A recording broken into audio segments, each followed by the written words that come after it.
सभी पत्रकार बंधुओं को नमस्कार। मोदी जी की प्रताड़ना,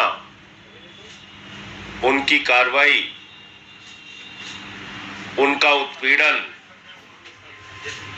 इस कदर बढ़ गया है कि जिस व्यक्ति ने दिल्ली के 18 लाख बच्चों को अच्छी शिक्षा देने के लिए दिन रात मेहनत किया, जिस व्यक्ति के शिक्षा मॉडल को पूरी दुनिया सराह रही है, अमेरिका के राष्ट्रपति की पत्नी हिंदुस्तान आती है तो कहती है हमें मनीष सिसोदिया और अरविंद केजरीवाल जी के द्वारा बनाए गए स्कूलों को देखना है। आज उस मनीष सिसोदिया को सीबीआई में मानसिक उत्पीड़न दिया जा रहा है, उनका मेंटल हैरेसमेंट किया जा रहा है, उनको जानबूझ के कहा जा रहा है कि सारे आरोप एक पन्ने पर लिख कर दे रहा हूं, इस पे साइन कर दो। ये किस प्रकार का शासन आप चलाना चाहते हैं? ये किस प्रकार से आप जांच करना चाहते हैं?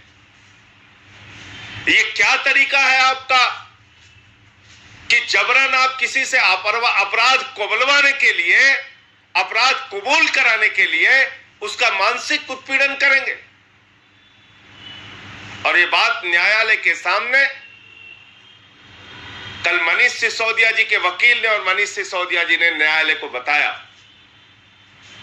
मैं समझता हूं निश्चित रूप से न्यायाधीश महोदय इसका संज्ञान लेंगे,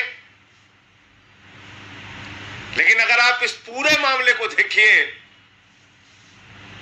पहली चार्जशीट सीबीआई दाखिल करती है, जब चार्जशीट दाखिल होती है तो कई गवाहों के बयान लेती है, चार्जशीट दाखिल करती है तो कई साक्ष्यों और तथ्यों को आधार बनाकर चार्जशीट दाखिल करती है, लेकिन उस चार्जशीट में किसी ने नहीं कहा कि मनीष सिसोदिया कहीं से भी साजिश करता है या उन्होंने कहीं कोई पैसे की लेन देन की है या कहीं उन्होंने कोई रिश्वत खाई है।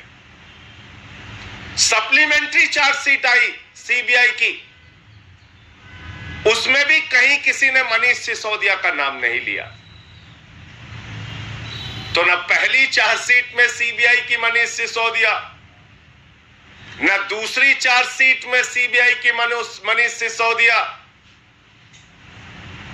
तो नरेंद्र मोदी जी ने हड़काया, डांटा, बिगड़ा, बोले हमारा मकसद ही फेल हो जाएगा, जिन लोगों पे कार्रवाई करना है उन पे कर ही नहीं रहे, बनाओ फर्जी मामले, बनाओ फर्जी मुकदमे, करो मानसिक उत्पीड़न, किसी भी तरीके से अपराध सिद्ध करो।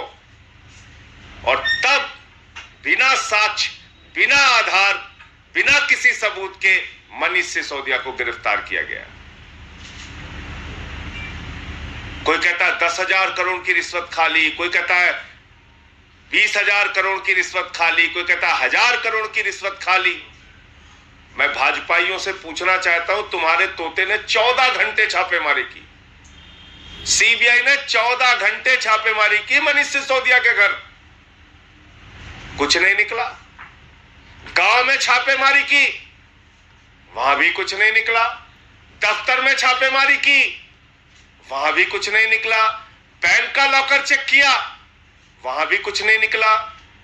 अरे बेईमानो, तुम्हारे लोगों पर बीजेपी के एमएलए के बेटे के यहां 6 करोड़ रुपए तो कैश रिश्वत बरामद हुई, कैमरे पे बरामद हुई। क्या कार्रवाई की उसके खिलाफ? कहां है तुम्हारी सीबीआई, ईडी? कहां है तुम्हारा इनकम टैक्स डिपार्टमेंट?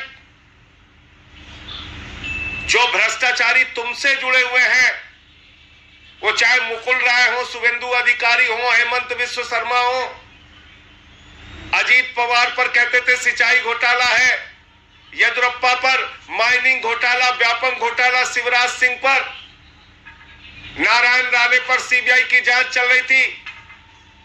जो बीजेपी में शामिल हो गया वो राजा हरिश्चंद्र हो गया, उसके खिलाफ कोई कार्रवाई नहीं होती।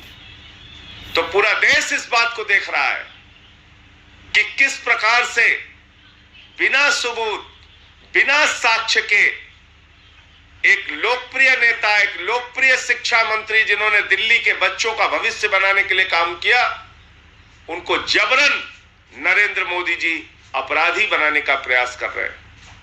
और समय आने पर इस देश की जनता और दिल्ली की जनता इस बात का जवाब देगी। आपके कोई प्रश्न?